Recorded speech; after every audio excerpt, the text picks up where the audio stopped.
सभी को नमस्कार।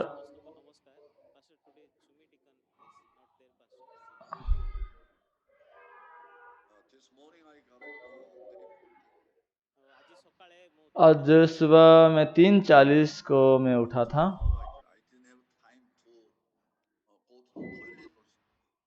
और अभी तक मुझे टॉयलेट जाने के लिए भी टाइम नहीं हुआ था।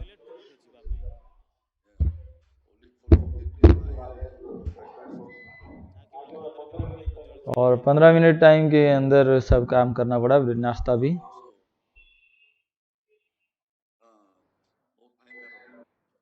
अभी भी कोई टाइम नहीं है मेरा।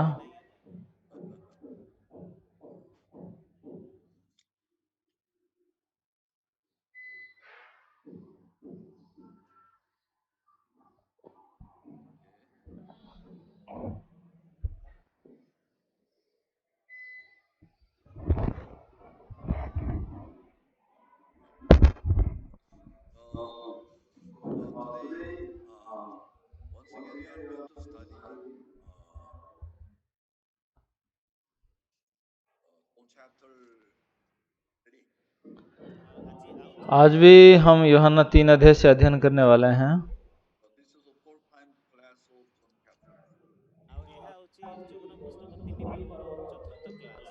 ये यूहन्ना 3 अध्याय का चौथा क्लास है ये।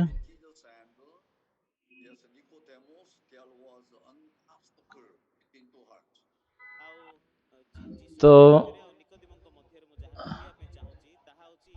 मैं जो कहना चाहता हूँ और बपतिस्मा यूहन्ना और यीशु के बीच में जो बाधा है,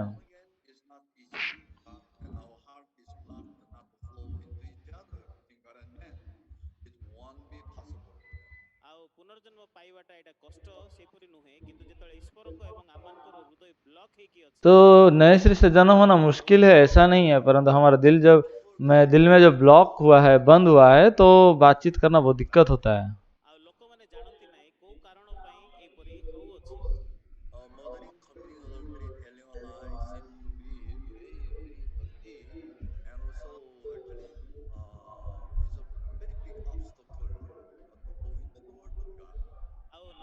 तो हत्या करना या बुरे काम करना, इसको लोग सोचते हैं कि ये बहुत बड़ा पाप है, कि परमेश्वर के राज्य में प्रवेश करने के लिए ये पाप बड़ा समस्या है, लोग मानते हैं। लेकिन जो ज्यादा पाप करते हैं उनके तुलना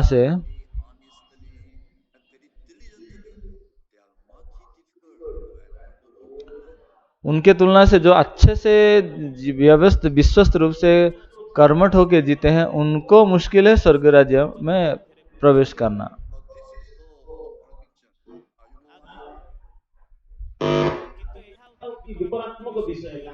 लेकिन आप जानते हैं ये बहुत विपरीत बात है।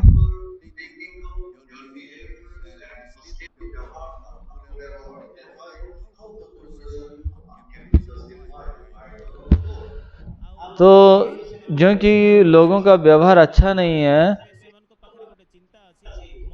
इसलिए वो लोग सोचते हैं कि मेरे जैसा आदमी कैसे स्वर्ग में प्रवेश कर सकता है, कैसे मेरा व्यक्ति परमेश्वर के राज्य में प्रवेश कर सकता हूँ और धर्मी बन सकता हूँ। तो लोगों के दिल में ये साधारण रूप से चलता है।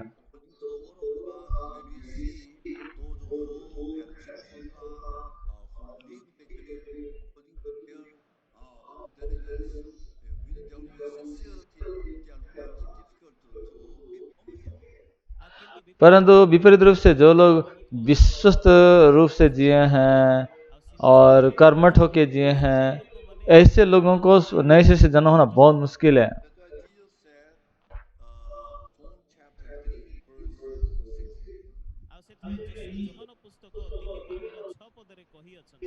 तो यूहन्ना 3:6 में इसलिए यीशु ने कहा था, जो शरीर से जन्मा है वो शरीर है।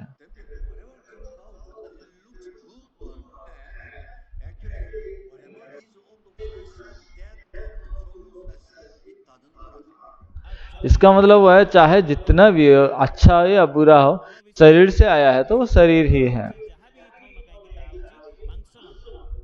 वो मांस तो मांस ही है।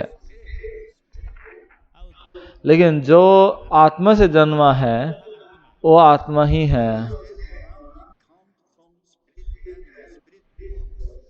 अगर आप समझे या ना समझे, लेकिन अगर आत्मा से आया है तो आत्मा ही काम करता है।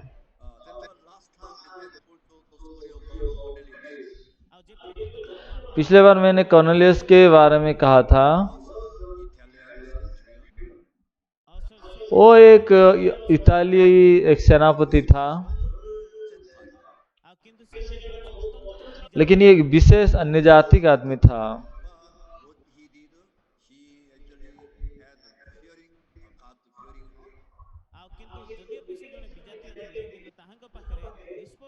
तो परमेश्वर के दृष्टि में वो अन्य जाति का आदमी है, पर परमेश्वर को भय मानने वाला व्यक्ति था।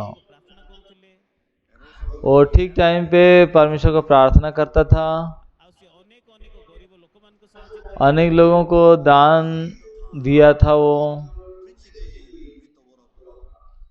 लेकिन जब तक वो पतरस का वचन सुनने समय तक वो नए सिरे से जन्म नहीं पाया है।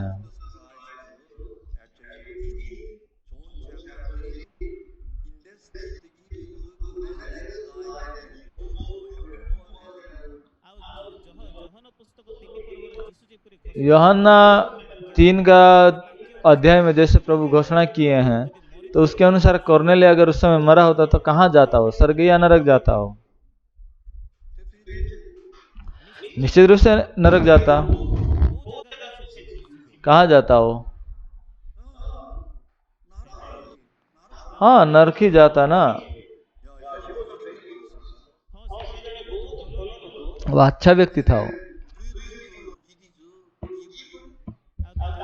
आपको क्या लगता है वो बुरा है क्या? आपको क्या लगता है कॉर्नेलियस बुरा ही कर रहा है करके उसको लग रहा था क्या? नहीं, कभी भी नहीं। तो जो कोई भी ऐसा व्यक्ति को देखेगा वो बहुत बहुत अच्छा है।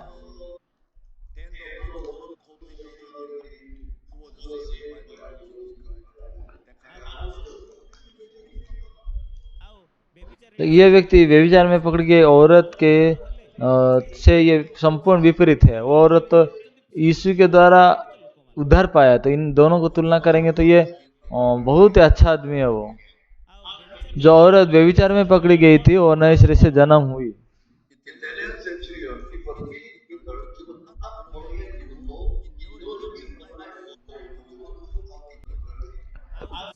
और वो सेनापति जो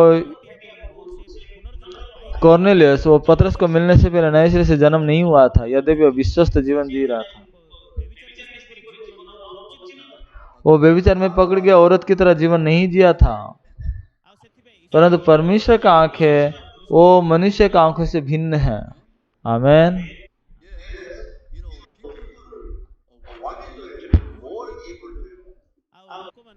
तो लोगों के लिए सबसे बुराई क्या है मालूम है?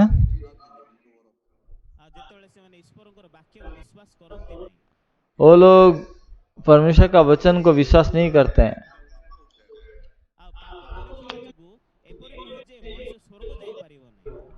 पाप क्या है इसलिए इंसान स्वर्ग नहीं जा सकता, ऐसा नहीं है।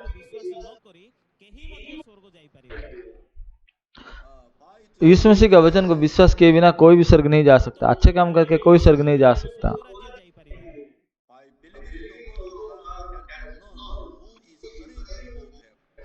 और यीशु मसीह का वचन को विश्वास करके स्वर्ग नहीं जा सकता, ऐसा कोई भी नहीं होगा। आमीन। ये बात आपके दिल में बहुत स्पष्ट होना चाहिए।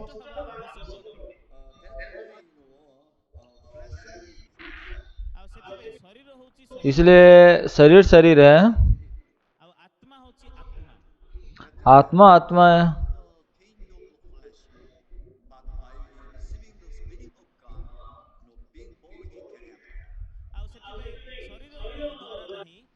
इसलिए शरीर के द्वारा नहीं है, परमेश्वर के आत्मा के द्वारा नए से जन्म होने के द्वारा ये संभव होगा। कल क्वेश्चन एंड आंसर का टाइम नहीं था।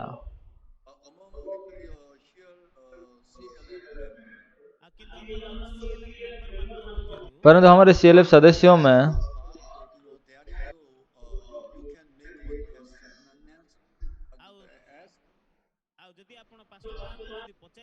अगर आपको पास्टर पाक को एक प्रश्न को पूछना चाहते हैं तो आप एक सवाल बनाइए और पूछिए।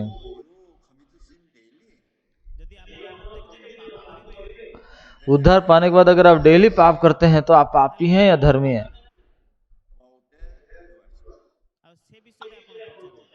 उसके बारे में आप पूछिए। लेकिन भारत में 4 पास्टर को जमा करके उनके पास वो डाउट है। मैं चौंक गया।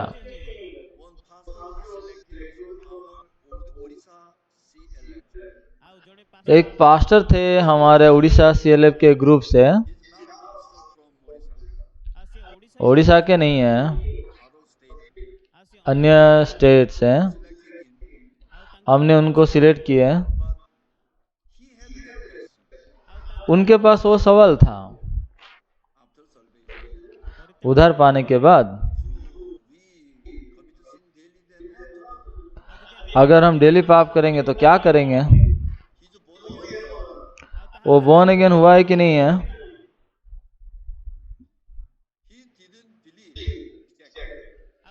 वो स्पष्ट रूप से विश्वास नहीं किया है। यीशु कहा है पूरा हुआ। क्या पूरा हुआ? पाप खत्म हुआ। पाप मतलब पूरा पाप खत्म हो गया।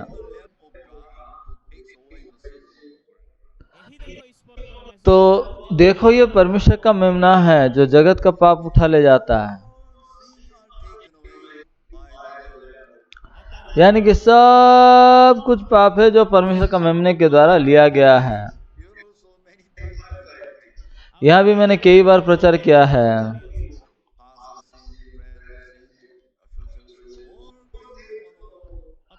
तो पाप, वर्तमान का, भूतकाल का पाप, सब कुछ चला गया है। यीशु मर जाने के बाद और कोई हाई प्रीस्ट नहीं है, महायाजक नहीं है।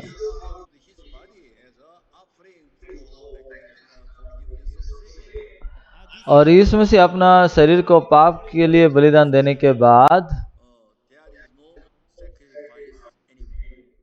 वहां और पाप बलिदान और नहीं रहा। क्यों? क्योंकि पाप नहीं है।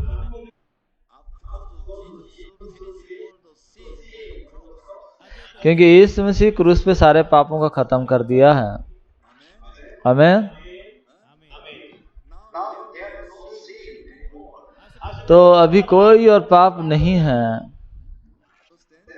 समझ रहे हैं?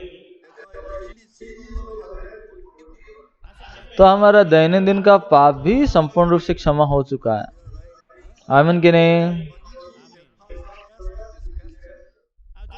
अगर वो पास्टर ये सवाल किए हैं, इसका मतलब है कि वो अभी तक नए सिरे से जन्म नहीं हुआ है। क्यों ऐसा होता है जानते हैं? और प्रेरितों का 8वां अध्याय में एक व्यक्ति है। आज मैं आपको बहुत महत्वपूर्ण कहानी बताने वाला हूं।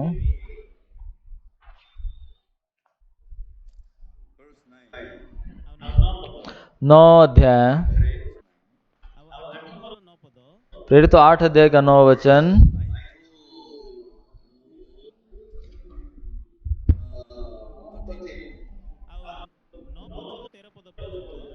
नौ से 13 तक पढ़ेंगे। प्रेरित 8 अध्याय।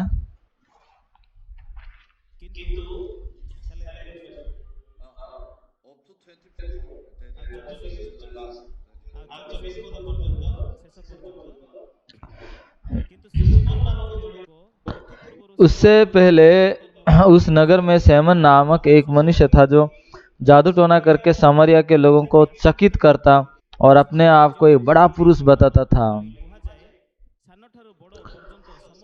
छोटे से बड़े तक सब सब उसका सम्मान करते थे।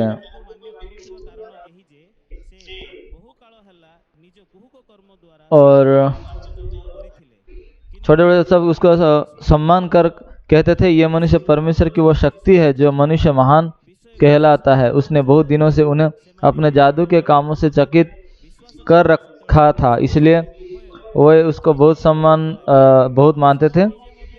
परंतु जब उन्होंने फिलिपुस का विश्वास किया, जो परमेश्वर के राज्य और यीशु के नाम का सुसमाचार सुनाता था, तो क्या पुरुष क्या स्त्री बपतिस्मा लेने लगे, तब सैमन ने स्वयं भी विश्वास किया और बपतिस्मा लेकर फिलिपुस के साथ रहने लगा। वह चिन्ह और बड़े बड़े सामर्थ्य के काम होते देखकर चकित होता था।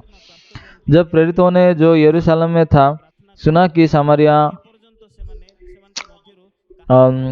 समरियों ने परमेश्वर का वचन मान लिया है, तो पतरस और यूहन्ना को उनके पास भेजा। उन्होंने जाकर उनके लिए प्रार्थना की कि पवित्र आत्मा पाए, क्योंकि वो अब तक उनमें से किसी पर ना उतरा था। उन्होंने तो केवल प्रभु यीशु के नाम में बपतिस्मा लिया था। तब उन्होंने उन पर हाथ रखे और उन्होंने पवित्र आत्मा पाया। तब सैमन ने देखा कि प्रेरितों के हाथ रखने से पवित्र आत्मा दिया जाता है, तो उनके पास 100 रुपया लेकर कहा, यह अधिकार मुझे भी दो कि मैं जिस किसी पर हाथ रखूं वो पवित्र आत्मा पाए। पतरस ने उससे कहा, तेरे रुपया तेरे साथ नष्ट हो, क्योंकि तूने परमेश्वर का दान रुपयों से मोल लेने का विचार किया।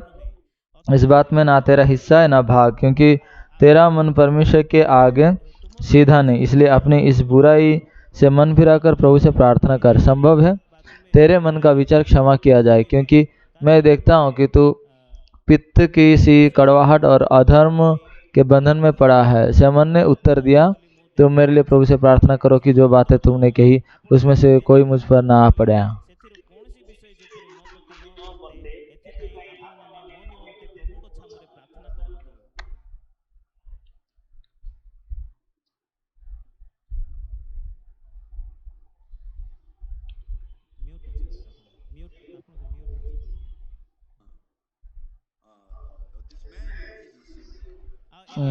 यह ना इसका नाम है सिमोन।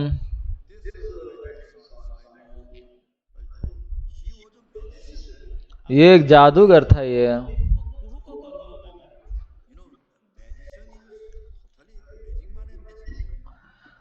जादूगर मतलब जादूगर है।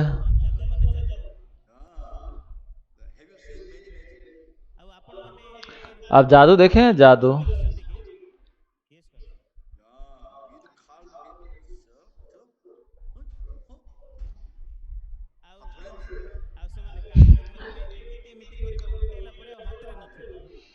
कार्ड पकड़ेंगे, ऐसा कुछ कुछ करके हम गायब कर देंगे कार्ड को। मैं जब 10 साल का था तो मैं एलिमेंट्री स्कूल कोरिया में भाग ले रहा था।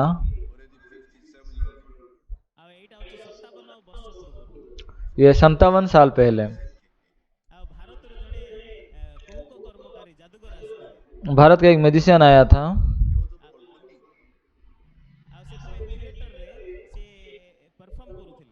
वो थिएटर में उसको कर रहा था।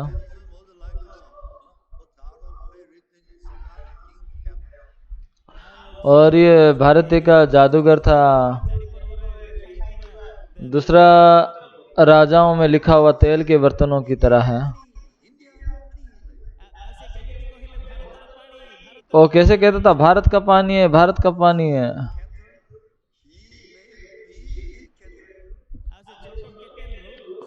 एक छोटा सा केटल था, उसमें से बहुत बड़ा केटल बनाया।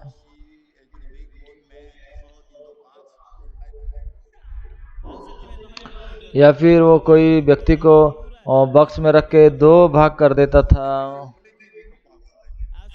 वहां पे 2 लोगों को संपूर्ण अलग कर देता था। तो उस समय हम आंखें देख नहीं पा रहे थे, हम खोल नहीं पा रहे थे, बंद करके रखते थे। हे प्रभु ये तो मर गया होगा। फिर उसके बाद वो उनको फिर जोड़ देता था।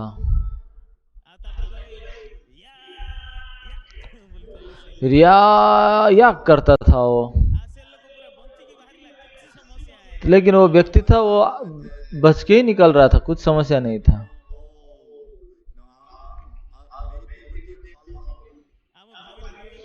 मैं सोचा ऐसे आदमी अगर मैं बन जाऊंगा तो अनेक लोग मेरे पीछे आएंगे। बाद में मुझे पता चला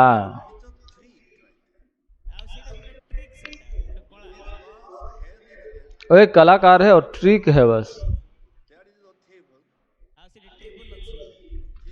वहां बॉक्स है और वहां टेबल है, और वहां टेबल के नीचे वो सब सो के हैं लोग,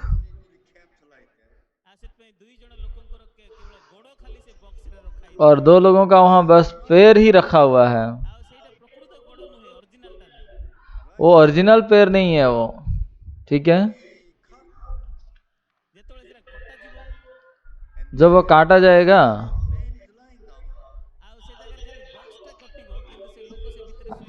वहां बॉक्स कट जाएगा, लेकिन इंसान तो अंदर है। और जब वो जोड़ देता है वो टेबल के पीछे से वो इंसान निकल कर आता है। वो मैजिक है या छल है? वो तो छल है।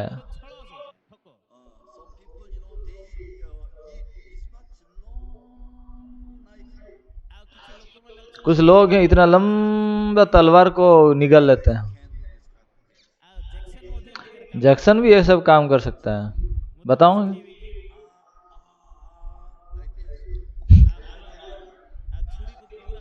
आ आ आ आ, आ करके गला में निगल लेंगे। मैं सोचा कि 60 सेंटीमीटर का ब्लेड है वो, 60 सेंटीमीटर का छुरी को निगल लिए हैं। सब लोग देख रहे हैं तो अरे बाप रे, ये कैसे हो सकता है। उसके बाद 1 ही मिनट में सब कुछ निकल दिया वो, तो पूरा लंबा करके वो निकल लिया। क्या वो इसको अंदाजा भी लगा सकते हैं? कैसे?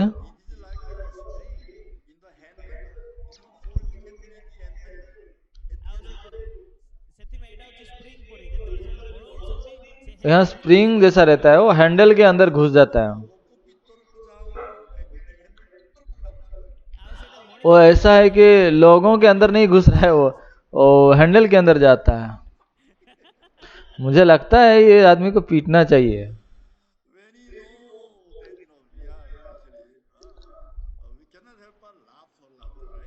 हम जब इस बात को जानेंगे हम बस हंसेंगे, है ना। वो क्या है? बहकावा है। आमेन।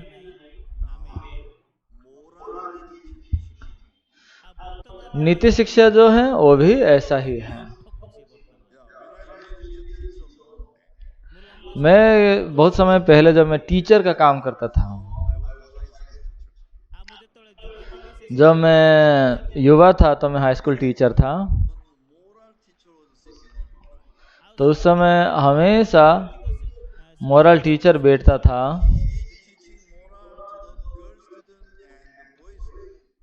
और लड़का लड़कियों को नीति शिक्षा सिखा रहा है।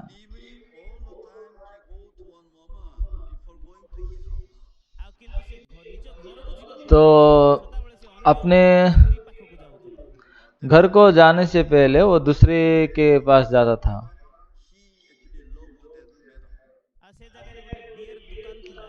और वहाँ एक बियर का दुकान था। वहाँ का व्यक्ति ये मैडम को प्यार करता था अपने स्त्री को धोखा देकर।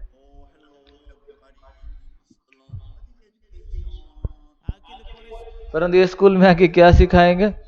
हे बच्चों, तुम्हें शिक्षा क्या है जानना चाहिए, माँ बाप का बात मानना चाहिए। तुम्हारा बच्चों को तुम्हें प्रेम करना चाहिए। लोगों को विश्वस्त बनने को सिखाने से पहले खुद बनना चाहिए।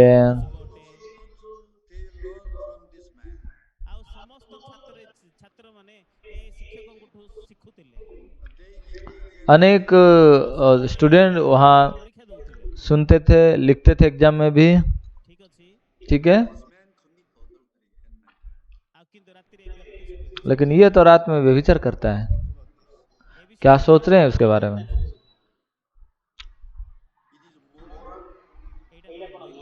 और नीति शिक्षा है क्या?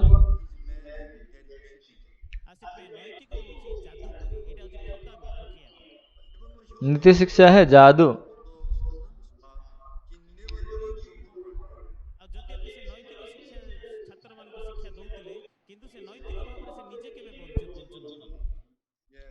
नीति शिक्षा में क्या है, वो कभी खुद अकेले जीते नहीं है।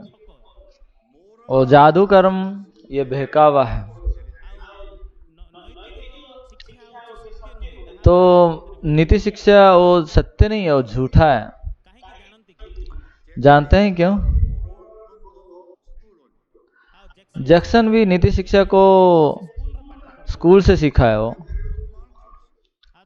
वो अच्छा मार्क भी लाएगा, इसलिए क्या अच्छे काम किए हैं, इसलिए कोई व्यभिचारी नहीं हुए हैं,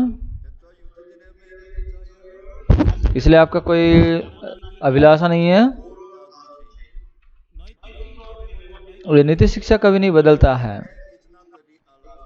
और जादू भी वो वास्तविकता नहीं है।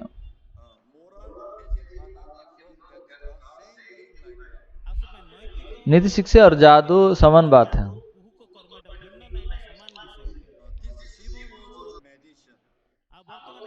और सीमन जो है वो एक जादूगर था।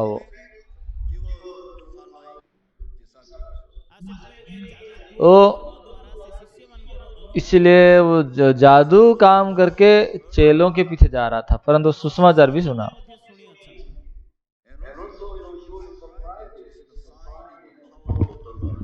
और वो प्रभु का चिन्ह चमत्कार को देखकर और सामर्थ्य को देखकर आश्चर्य हुआ था। और ये भी कहता है कि मैं यीशु को विश्वास करता हूँ। वो बपतिस्मा भी लिया हो।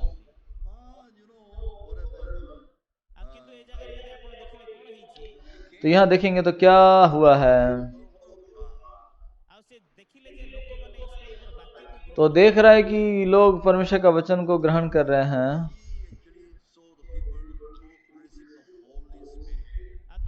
तो उसके बाद ये देखा कि लोग पवित्र आत्मा को पा रहे हैं।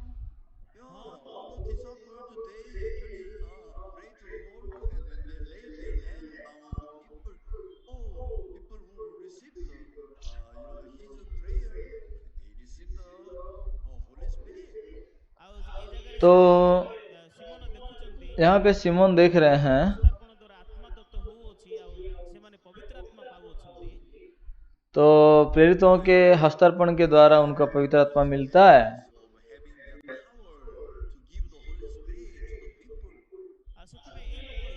और इसलिए ये व्यक्ति जो है ईर्ष्या से भर गया और पवित्र आत्मा को पाना चाहता है कि ये भी पवित्र आत्मा को दे।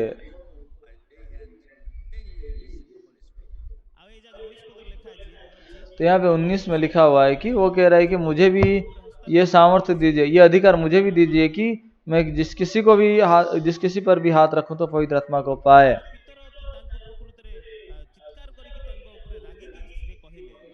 लेकिन पतरस उसको गुस्सा करके कह रहा है।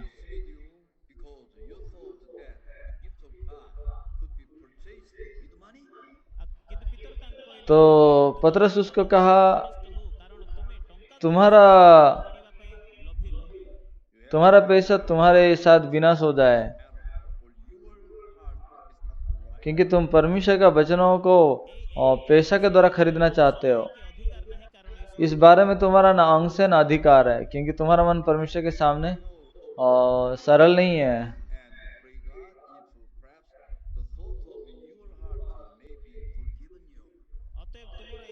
तो और अतएव तुम्हारा ये दुष्टता से मन फिराने के लिए प्रार्थना करो। क्या पता तुम्हारे दिल का कल्पना क्षमा हो सकता है।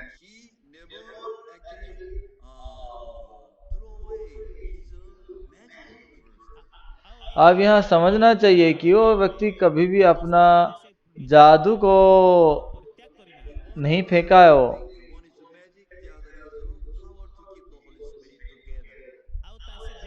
तो दो बातों को अपने ऊपर भेजना चाहता था। पहला तो एक तो पवित्र आत्मा को लाना चाहता, बांटना चाहता है, और एक तो लोगों को वचन प्रचार करना चाहता है। मीठा पानी और खरा पानी दोनों एक ही कुएं से नहीं निकलेगा, ठीक है। तो एक ही मन से हम दो प्रभु का सेवा नहीं कर सकते। आमेन। अगर आप पवित्र आत्मा को पाना चाहते हैं तो आपको ये जादू टोना को फेंकना पड़ेगा।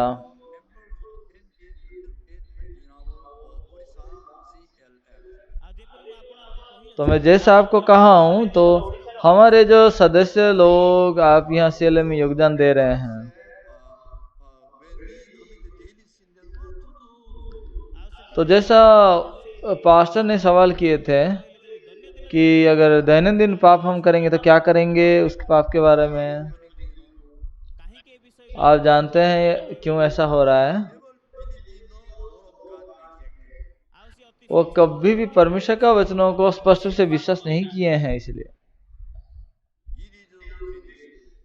पूरा हुआ।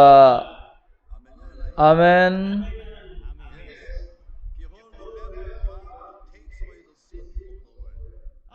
तो ये देखो, परमेश्वर का मेमना है जगत का जो पाप उठा ले जाता है।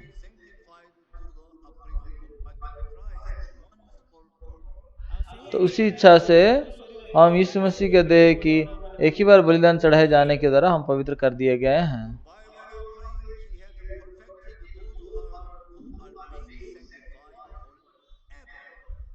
तो एक ही चढ़ावा के द्वारा उन्हें जब पवित्र किए जाते हैं, सर्वदा के लिए सिद्ध कर दिया गया है।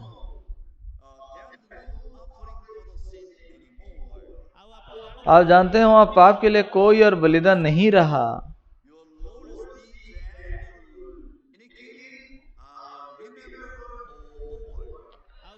तो तुम्हारा पापों को और अपराधों को मैं फिर कभी स्मरण नहीं करूंगा। हालेलुया।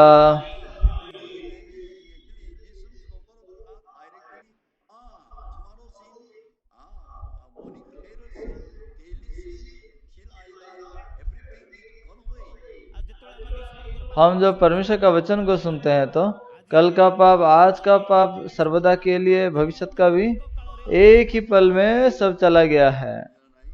आमीन कि नहीं? हाँ, ये वास्तविक सच्चाई है। और ये कोई दैनंदिन का और कोई पाप ही नहीं है। फिर क्या फेंका नहीं गया है?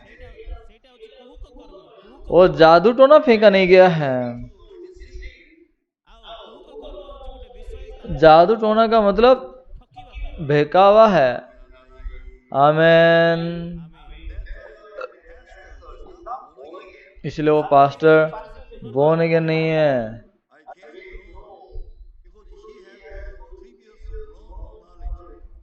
मैं जान पाया कि उनका पहले से कोई गलत विचार, नॉलेज सब है, ज्ञान है।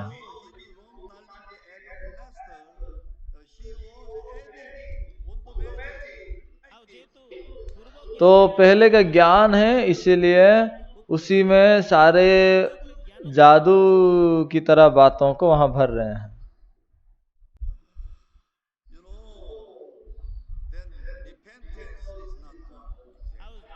इसका मतलब रिपेंटेंस, मन फिरावा स्पष्ट रूप से नहीं हुआ है।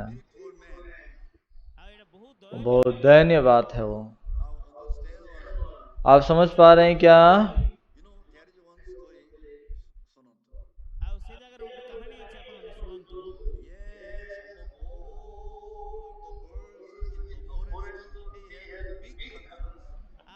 एक बार सारे चिड़ियों का एक बहुत बड़ा कॉन्फ्रेंस हुआ था।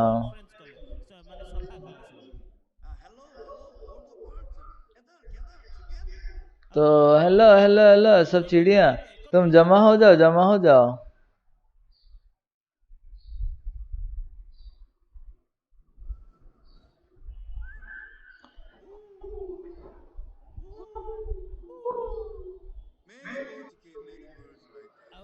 तो अनेक चिड़िया आ गया, अनेक चिड़िया आ गया।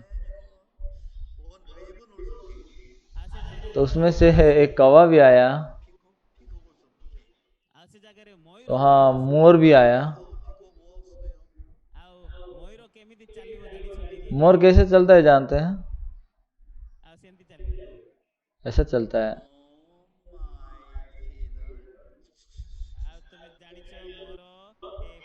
जानते हो मेरा पंख चिक चिक चिक चिक। भारत का जातीय पक्षी है ना, राष्ट्रीय पक्षी है वो।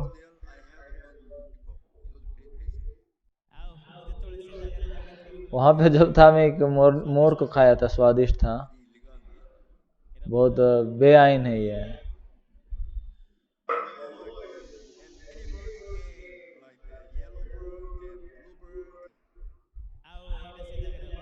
तो वहाँ पीला चढ़ई, लाल रंग का चढ़ई।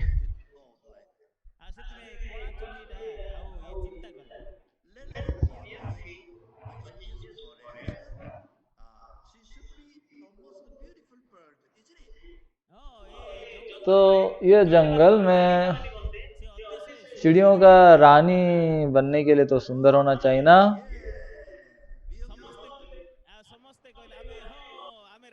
तब बोलने लगे हाँ हम सहमत हैं।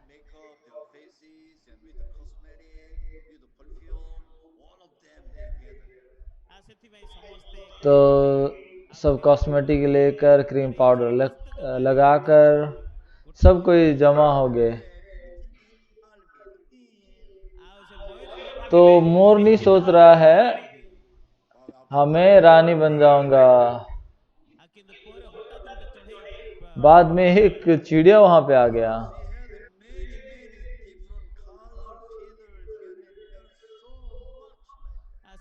वहां उसका भिन्न भिन्न पंख सारे शरीर भर में उसका लगा हुआ है।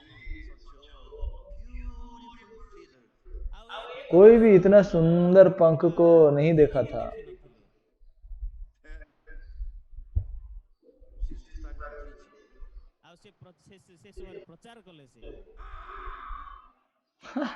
वो प्रचार करने लगा का का।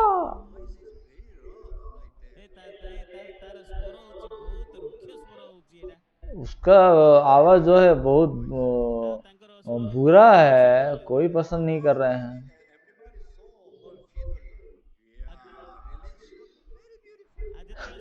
लेकिन उसका पंख को कोई देख रहे हैं ना, तो बहुत ही सुंदर था वो, इसलिए उसका रानी बनाया गया। सब लोग उसको स्वागत करने वाले थे।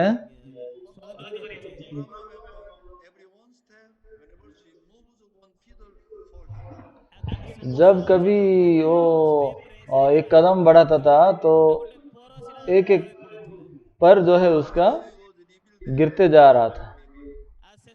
तो बाद में क्या हुआ, वो काला कौवा के रूप में प्रकट पाया, क्योंकि वो दूसरे चिड़ियों का पूरा पंख को लाके अपने आप को पूरा ढांप दिया था। आमीन।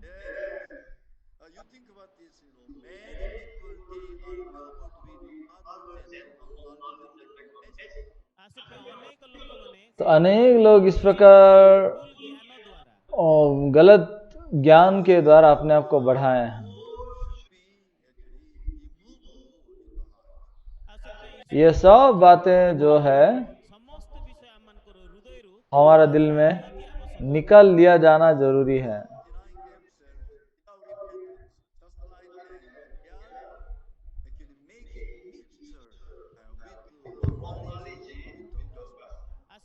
तो लोग क्या है, इस बात को स्पष्ट रूप से मन फिराए बिना ऐसा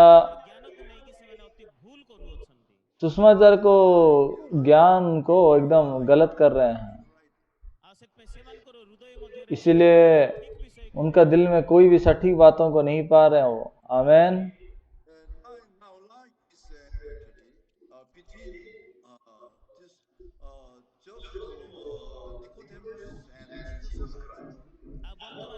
तो यहाँ पे निकोदेमस और यीशु के बारे में जब देखेंगे,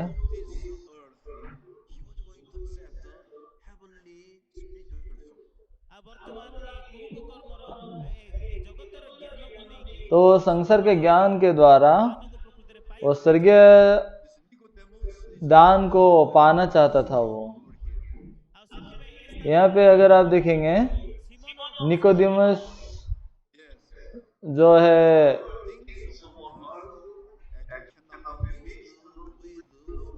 ये सिमोन जादूगर की तरह है।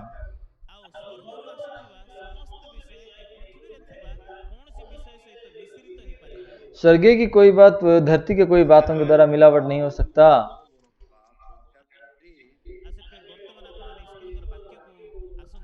इसलिए यहाँ परमेश्वर का वचन यूहन्ना 3 अध्याय खोल के देखिए, 10 वचन।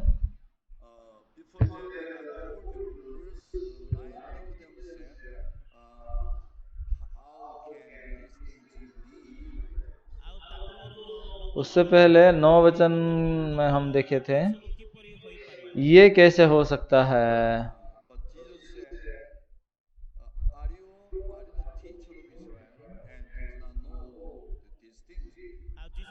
यीशु कहा कि तुम इजरायलियों का एक गुरु होकर ये बात को कैसे नहीं जानते।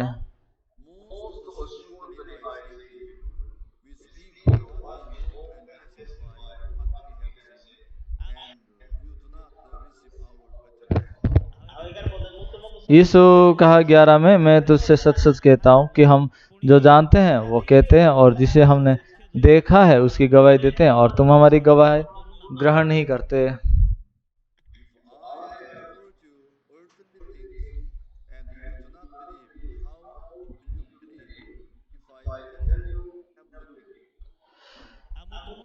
फिर 12, जब मैं तुमसे पृथ्वी की बातें कही और तुम विश्वास नहीं करते, तो यदि मैं तुमसे स्वर्ग की बातें कहूँ तो फिर कैसे विश्वास करोगे।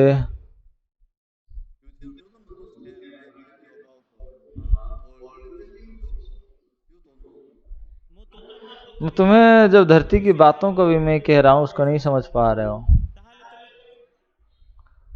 तो कैसे। अगर मैं स्वर्गीय बातों को बोलूंगा तो कैसे समझ उसको ग्रहण करोगे।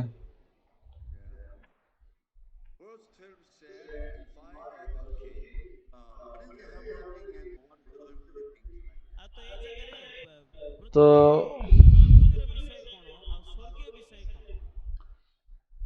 स्वर्गीय बात क्या है और पृथ्वी की बात क्या है। तो बाइबल में ऐसा लिखा हुआ है,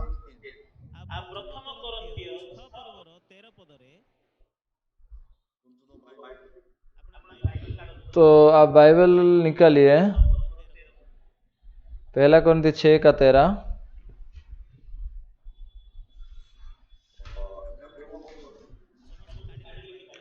सब लोग निकालिए।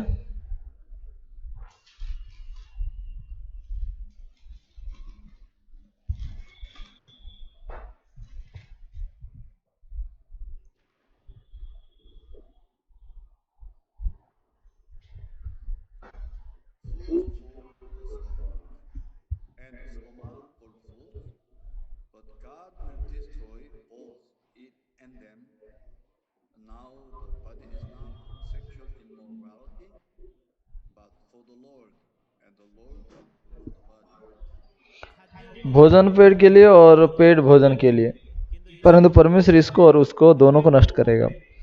परंतु देह व्यभिचार के लिए नहीं, वरन प्रभु के लिए है, और प्रभु देह के लिए है। ठीक है।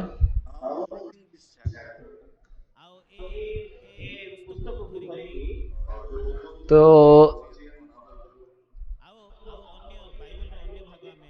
बाइबल का दूसरा भाग यहाँ निकालेंगे।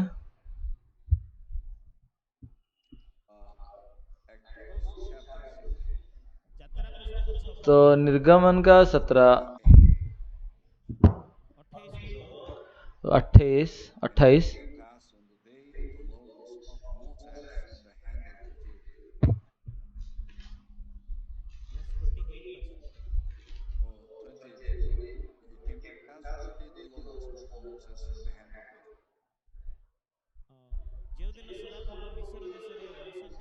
जिस दिन परमेश्वर मूसा के साथ बात किए,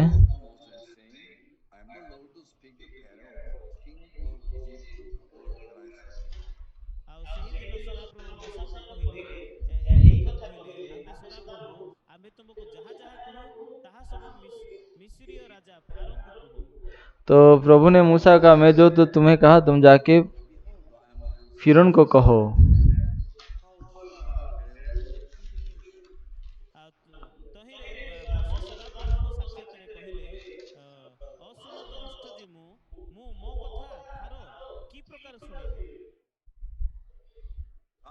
ये 6 अध्याय है, निर्गमन 6 का 28, 29, 30। मूसा को प्रभु कहा कि तुम जाके फिरौन को कहो।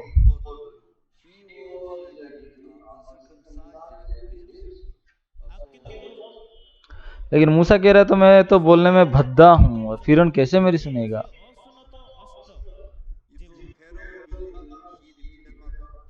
फिरौन अगर मेरा नहीं सुनेगा तो मैं क्या करूंगा।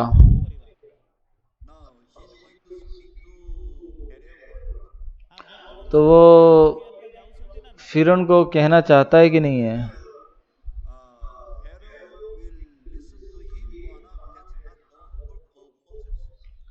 तो फिरौन वर्तमान लोगों को सुन रहा है कि नहीं सुन रहा है, वो मूसा का काम नहीं है।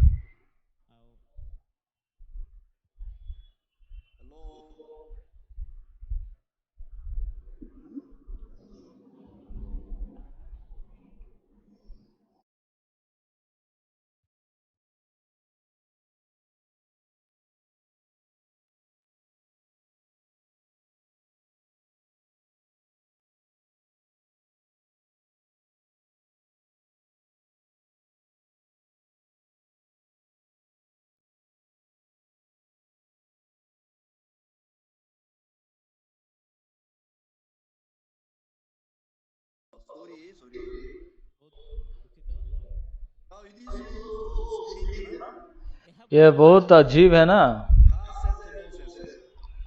प्रभु ने मूसा को कहा,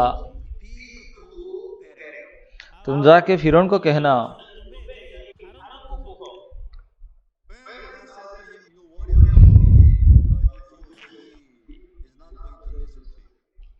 कब परमेश्वर ने कहा कि वो सुनेगा कि नहीं सुनेगा उसके बारे में तुम चिंता करना। प्रभु ने कहा था कि चिंता करने को, तो प्रभु ने कहा था कि तुम चिंता करने को, प्रभु तो कहा था तुम कहो।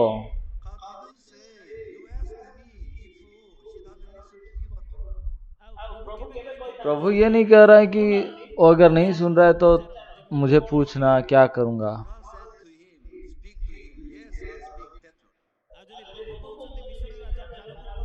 तो प्रभु कह रहे कि तुम मिस्र राजा फिरौन को जाके बोलो, तो वो कहेगा तो उतना काफी है। उसकी चिंता करने की जरूरत नहीं कि फिरौन उसका सुनेगा कि नहीं सुनेगा। आमीन कि नहीं। तुम जगत के ज्योति हो, तो फिर तुम्हारा सोच को कहने की क्या जरूरत है। प्रभु जब कह रहा है कि तुम जगत का ज्योति हो,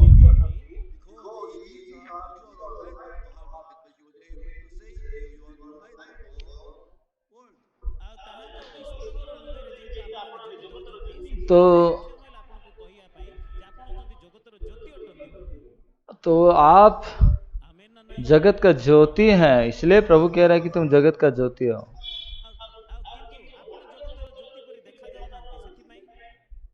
आप जगत का ज्योति के रूप में नहीं दिखते हैं, इसलिए हम जगत का ज्योति कैसे बनेंगे। तुम जगत का ज्योति हो। हाँ, मैं वही हूँ। तो क्योंकि आपने हमें सिखाया कि तुम जगत का ज्योति हो, इसलिए मैं जगत का ज्योति हूँ। मैं जगत का ज्योति हूँ, इसलिए प्रभु ने मुझे कहा है।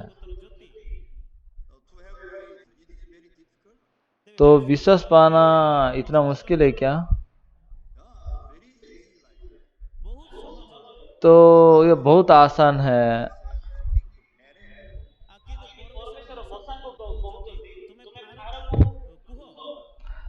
तो तुम जाके फिरौन को कहो,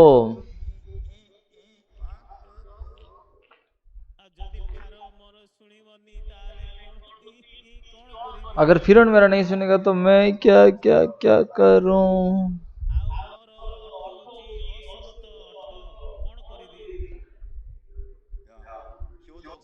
वो बोल रहा है कि मैं तो बोलने में भद्दा हूं करके, वो ग्रहण कर पा रहा है क्या? मूसा ये बात को समझ नहीं पा रहा है।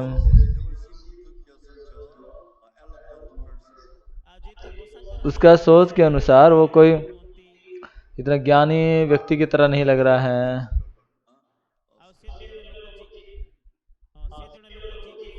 और वो कोई फ्लुएंटली बोलने वाला आदमी नहीं है। तो 7 अध्याय का एक वचन है,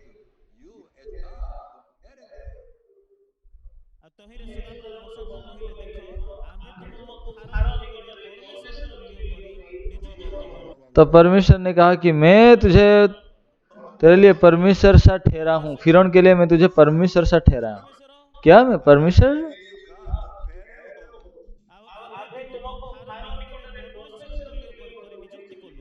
मैं तुम्हें परमेश्वर के जैसा बनाया हूँ।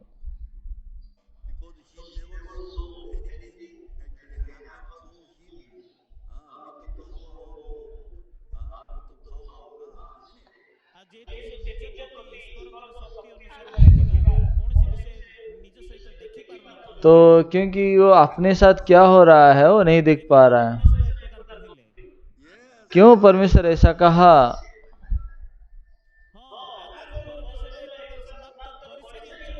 क्योंकि परमेश्वर पहले से इस बात को समाधान कर चुके हैं।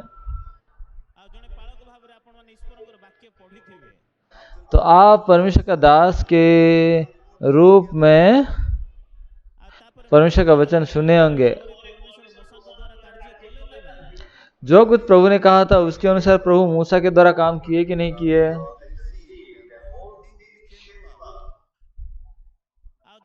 और जब वो छड़ी लेके समुद्र के पानी को छुआ तो सब वैसा ही बन गया। लोग सब समुद्र का पानी खून हो गया। और प्रभु के दास ने जैसा कहा था वैसा हुआ, परमेश्वर का सामर्थ्य के रूप में। तो मिस्री लोग बोलने लगे कि मूसा परमेश्वर है। पतरस ने भी लंगड़ा को कहा, मेरा न सोना और चांदी है,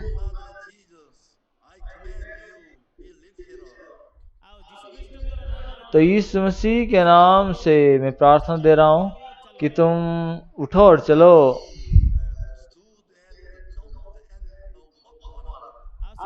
तो फिर वो उठ के चलने लगा कि नहीं? हाँ, वो चलने लगा। किसने किया? पतरस किया या यीशु किया? परमेश्वर ने पतरस के जरिए काम किया।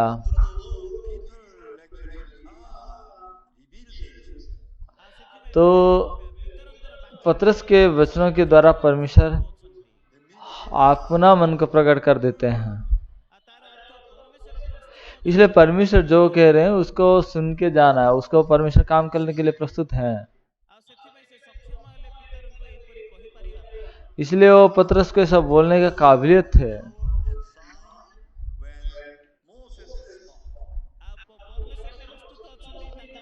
परमेश्वर प्रस्तुत है अपना चिन्ह को और दुष्कामों को दिखाने के लिए, जब मूसा कहेगा तब, है ना? आमीन। और वो सत्य है। इसलिए यहाँ प्रभु कह रहा है कि मैं तुझे फिरौन के सामने तुझे प्रभु के रूप में स्थिर किए हैं, और हमारे जो बच्चे हैं उन्हें हम दूसरे शहर में ले जाऊंगा। मेरे पास पैसा नहीं है, क्या करूं? और अभी बस से जाने के लिए उतरना चढ़ने के समय पैसा नहीं है तो नहीं होता है। तो कौन कहा है मिल के चलेंगे? मेरे पिताजी कहा है।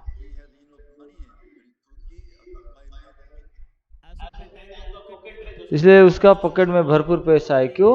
मेरे लिए किराए को दे सके। इसलिए वो कह रहे हैं, एक पिताजी के रूप में अपने बच्चों को आप कैसे बोलेंगे? नेल्सन पास्टर का बेटा है इजरा। अभी हम दिल्ली जाएंगे। हाँ डैडी। ताजमहल जाएंगे। हाँ डैडी। और भारतीय गेट को भी हम देखेंगे।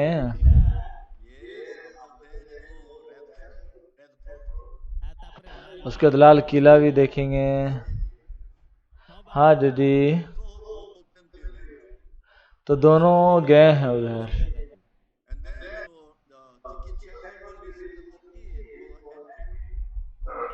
और टिकट चेक करने वाला भी ये दोनों को चेक करेगा और जाने देगा। नेल्सन मान के चलो वहां प्रवेश किया और वो एजरा पकड़ा गया है। हे बच्चा, तू ऐसा अंदर नहीं जा सकता, तुम्हारा टिकट दो।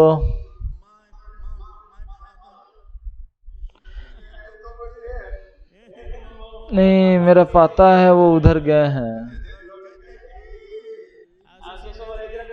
एजरा बुलाने लगेगा, पिताजी।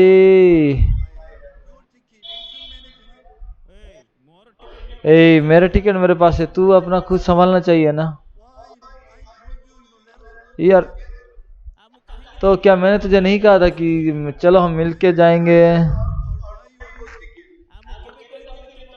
मैं कब बोला था कि मैं तुम्हारा टिकट खरीदूंगा?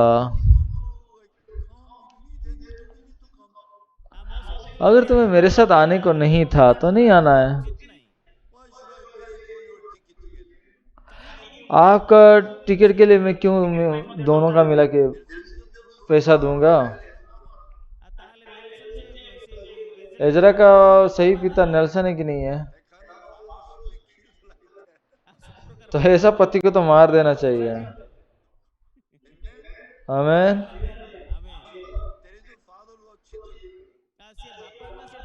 तो बाइबल वो के अनुसार देखेंगे तो पिताजी है वो ठग है, वो ठगने वाला है। वो परमेश्वर ठगने वाले पिताजी नहीं है। परमेश्वर कह दिया आपसे विश्वास करिए, उतना काफी है। लेकिन समस्या है कि एजरा हमें ऐसा कहेगा। आप पिताजी, कौन सा मन से आप मुझे दिल्ली जाएंगे बोल रहे हैं?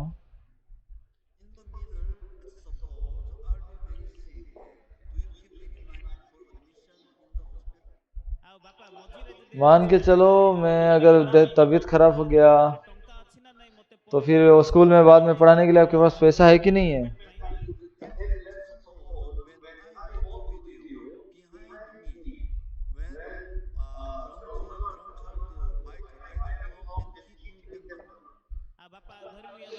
नहीं पिताजी, अगर हम चल के तो जा रहे होंगे, लेकिन अगर सारा भी ड्राइवर आके गाड़ी चलाकर हमें टक्कर मार देगा तो मैं क्या करूं?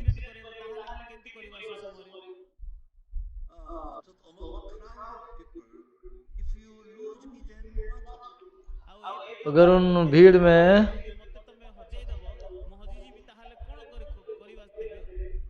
मुझे खोओगे ना तो क्या करेंगे हम?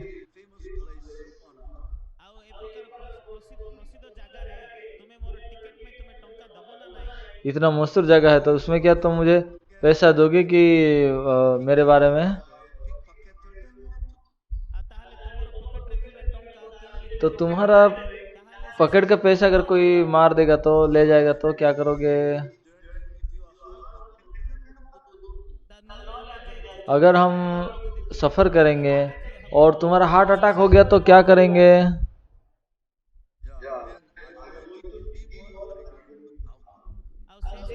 तो आप विश्वास करना चाहते हैं, यह सब बातों में आपसे डाउट करेंगे।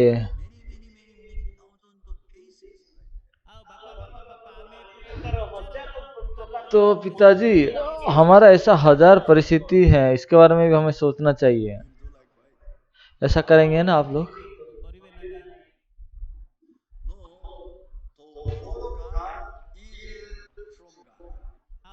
परमेश्वर का वचन जो है वो परमेश्वर से आया है। आमेन।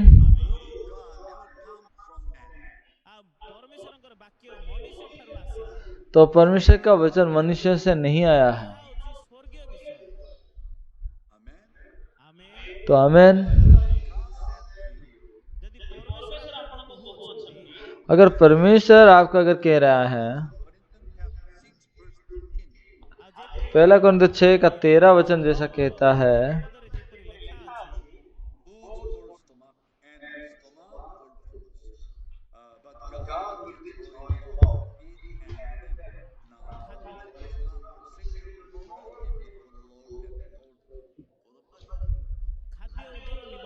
तो वहां पे लिखा है कि भोजन पेट के लिए और पेट भोजन के लिए, परंतु परमेश्वर इसको और उसको दोनों का नष्ट करेगा, परंतु देह व्यभिचार के लिए नहीं है वरन प्रभु के लिए है। और वे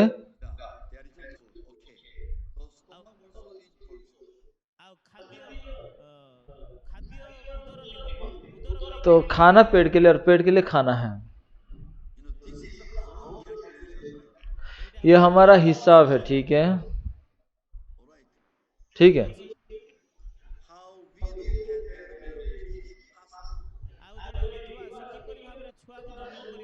एक विधवा कैसे बच्चों को जन्म दे सकता है? यह असंभव है।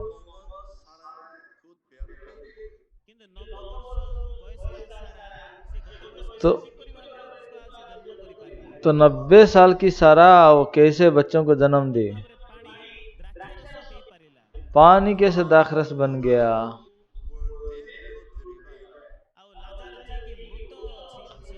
तो यहाँ लाजरस जो मृत प्राय हुआ है,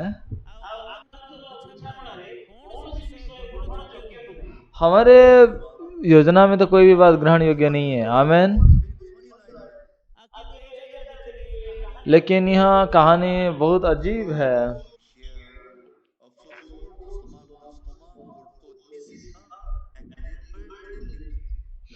तो पेट के लिए परमेश्वर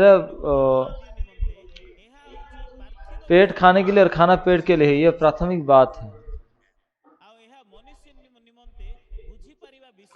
तो मनुष्य के द्वारा समझने वाली बात नहीं है ये।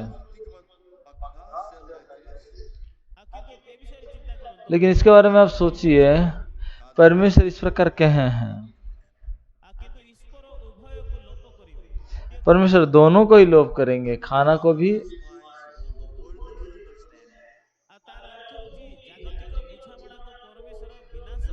इसलिए सांसारिक समझदारी को परमेश्वर विनाश करेंगे। इसलिए ऐसा कहा गया है, शरीर व्यभिचार के लिए नहीं है परंतु प्रभु के लिए है, और प्रभु शरीर के लिए है।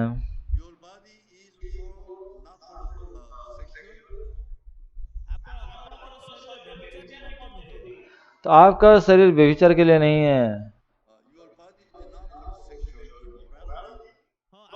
आपका शरीर और व्यभिचार के अभिलाषा के लिए नहीं बनाया हुआ है।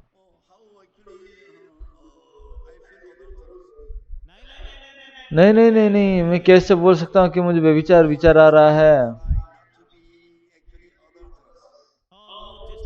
इसलिए मैं कोशिश करना जरूरत है ये कि मैं व्यभिचार ना करूं।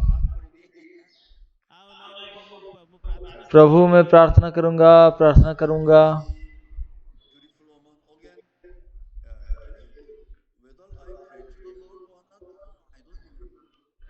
बाद में अगर एक सुंदर स्त्री को अगर आप देखते हैं तो फिर आपको याद नहीं है ना मैं प्रार्थना किया था या नहीं किया था।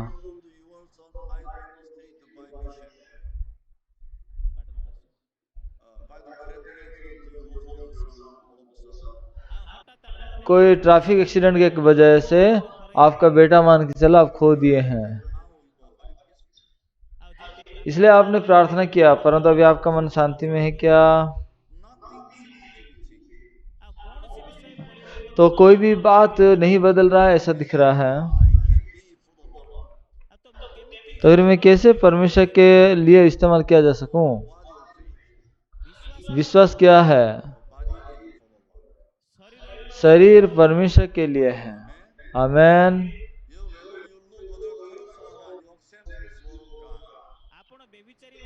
तो आप व्यभिचारी के रूप में दिखाई दिए या नहीं, यह वचन को अपने आत्मा के लिए ग्रहण करना जरूरी है।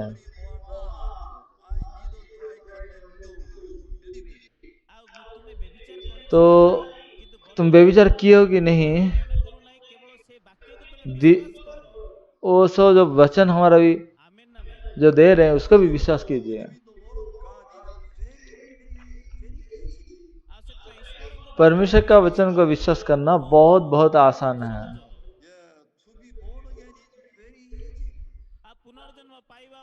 तो नए से जन्म के बारे में पाना बहुत आसान है। क्यों आसान है जानते हैं?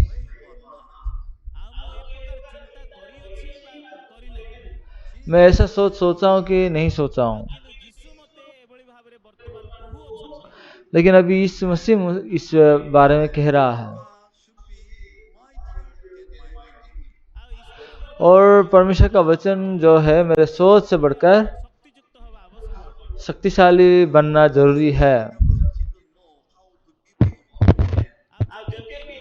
तो यद्यपि निकोदेमुस जानता नहीं था कि कैसे नए से जन्म होना है,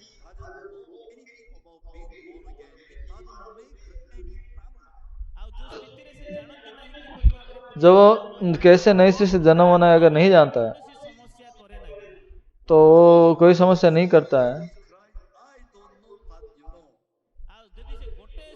एक बात हम कर सकते हैं कि यीशु मैं नहीं जानता हूं, आप जान लीजिए थोड़ा।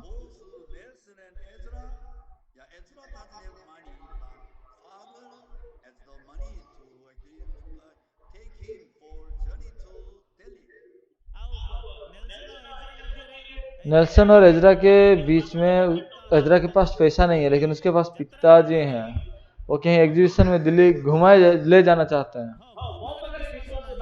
मेरे पास विश्वास नहीं है लेकिन इसी के पास विश्वास है।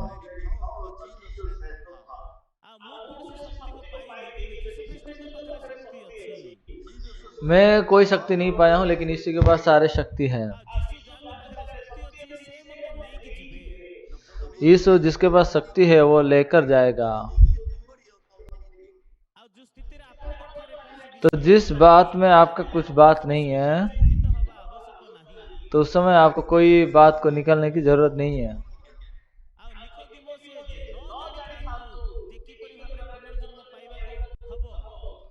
निकोदेमुस नहीं जानने से अच्छा है कि कैसे नए से जन्म होता है,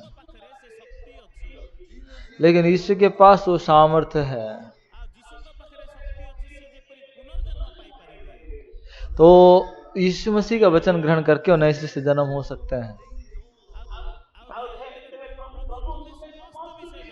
तो प्रभु आप सब जानते हैं, अगर ऐसे उसका मन को खोला होता तो बहुत सुंदर होता। तो यीशु मसीह उसको कहता तुम्हारा पाप क्षमा हो गया। आमेन।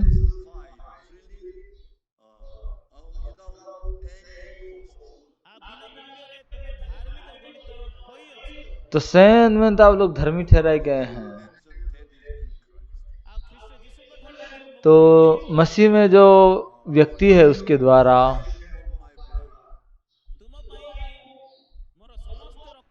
तुम्हारे लिए मैं सारे लहू को बहाया। आमेन। और मैं तुम्हें धर्मी ठहराया हूँ। हाँ, उतना ही है, थैंक यू, हो गया। और यही है आसानी उपाय।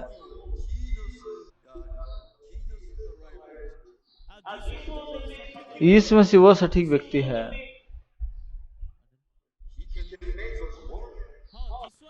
वो हमें नए सिरे से जन्म दे सकता है। हम तो पापियों के जन्मे थे,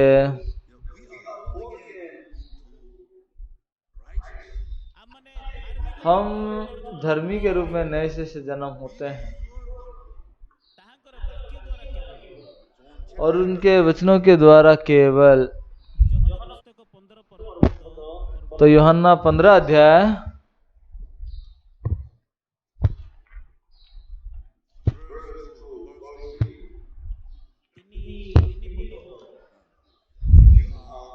2 और 4 तक। सॉरी, यूहन्ना 15 अध्याय का। मैं तुम्हें जो वचन कहा हूं उसी वचन के कारण तुम शुद्ध हो।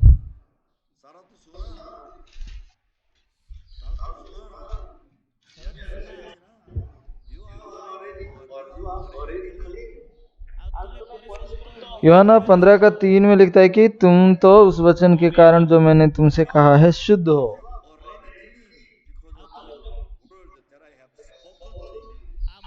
और मैं तुम्हें जो वचन को कहा हूं उसी के द्वारा तो तुम शुद्ध हो चुके हो। तो हम कैसे साफ हो सकते हैं? जो वचन हमें कहा जा रहा है उस वचन के द्वारा। आमेन। हाँ, परमेश्वर का वचनों के द्वारा। तो वहाँ एक चिन्ह है, तो हम वहाँ पवित्र कर दिए गए हैं। आमेन, हालेलुया, हालेलुया।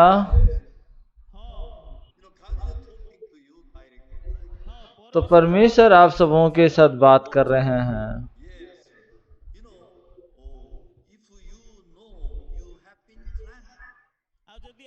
अगर आप जानेंगे कि आप पवित्र कर दिए गए हैं,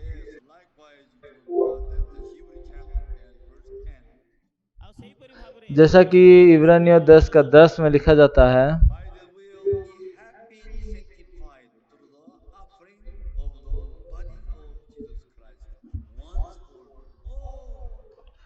इब्रानियों 10 का 10, क्योंकि यीशु मसीह का शरीर का एक ही चढ़ाए जाने के द्वारा हम पवित्र किए गए हैं।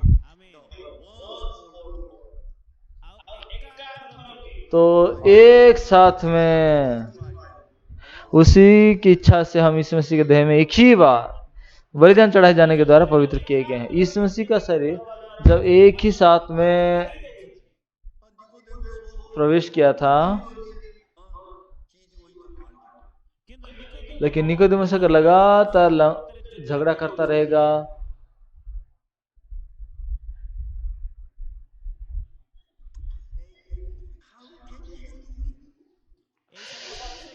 हाँ, ये कैसे संभव है? मुझे समझ में नहीं आ रहा है। अगर नहीं समझ पा रहे हैं तो अपना दिमाग में समझ सकते हैं क्या समय मिलेगा। इसलिए विश्वास करना जरूरत है। आप समझ नहीं सकते, इसलिए विश्वास कीजिए। नहीं समझेंगे तो अभिशाप आए थे। आमेन।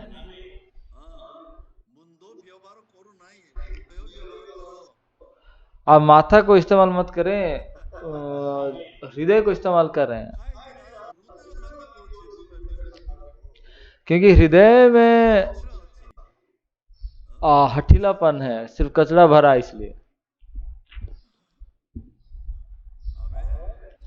आमेन।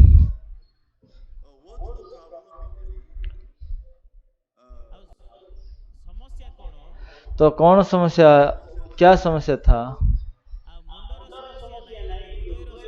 ये दिमाग का समस्या नहीं है, ये मन का समस्या है।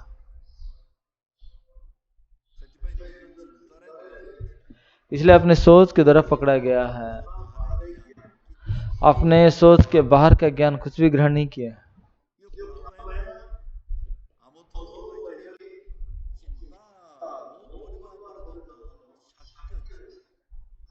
प्रभु ऐसा शक्ति रखें कि वो हमें बना सकते हैं, हम चिंता ना करें।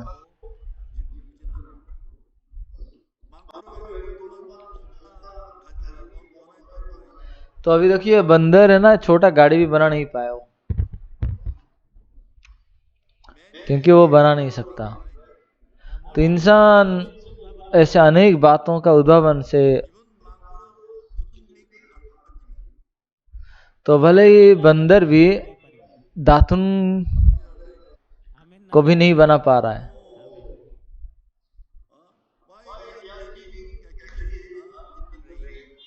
तो फिर वो बारिश में क्यों जी रहे हैं? अभी तक घर नहीं बना पाए वो।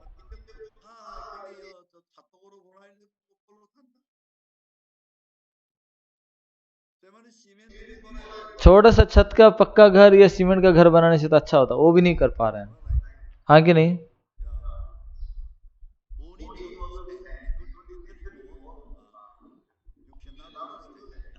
आपको समझने की जरूरत नहीं है, क्योंकि आप समझ ही नहीं सकते हैं।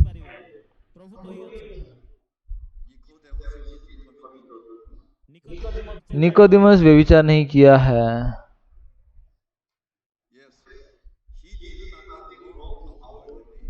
हाँ, वो बाहर रूप से कुछ भी गलत नहीं किया है, लेकिन दिल में बहुत हठीला है वो।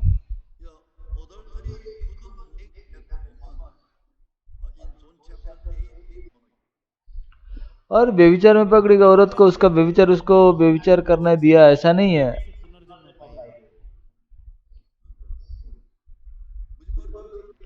आप समझ पा रहे हैं? वो बहुत से गलत रूप से पाप की, परंतु वो नए सिरे से जन्म हो गई।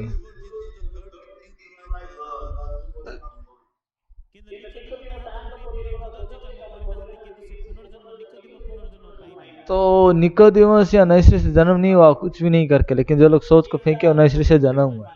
तो सोच वो क्षमा नहीं पाया है सोच में,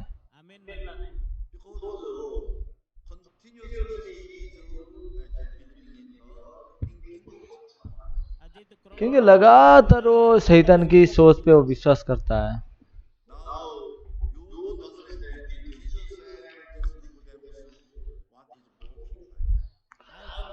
आप यहाँ देख सकते हैं यीशु मसीह का और निकोदेमस के बीच में क्या बाधा डाल रहा है। जानते हैं विश्वास क्या है?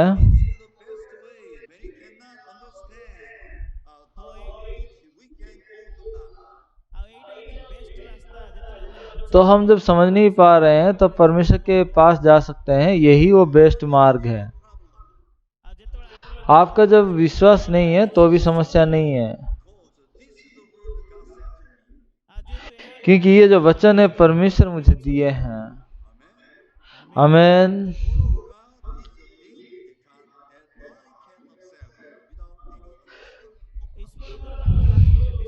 तो परमेश्वर का वचन ऐसा वचन है जिसको हम ग्रहण ना समझ कर भी ग्रहण कर सकते हैं, क्योंकि यह परमेश्वर का वचन है।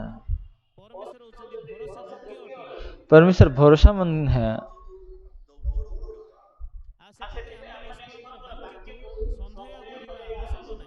इसलिए हम परमेश्वर का वचन को संदेह करने की जरूरत नहीं है, क्योंकि वो विश्वस्त है। हालेलुया।